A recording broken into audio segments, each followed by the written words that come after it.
حضرت محمد مصطفیٰ صلی اللہ علیہ وآلہ وسلم نے فرمایا، جب جنتی جنت میں اور دوزخی دوزخ میں داخل ہو جائیں گے، اللہ پاک فرمائے گا جس کے دل میں رائی کے دانے کے برابر بھی ایمان ہو اس کو بھی دوزخ سے نکال لو۔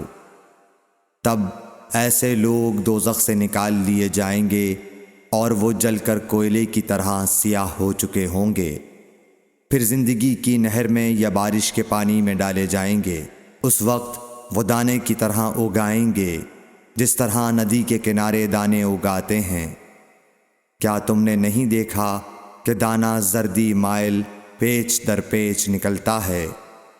صحیح بخاری حدیث نمبر 22۔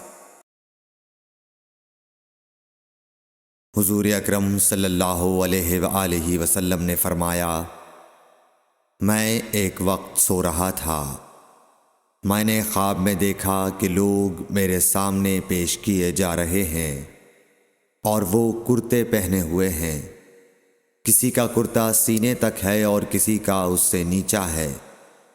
پھر میرے سامنے عمر بن خطاب لائے گئے، ان کے بدن پر جو کرتا تھا اسے وہ گھسیٹ رہے تھے، یعنی ان کا کرتا زمین تک نیچا تھا۔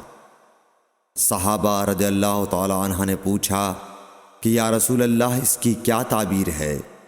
آپ نے فرمایا کہ اس سے دین مراد ہے۔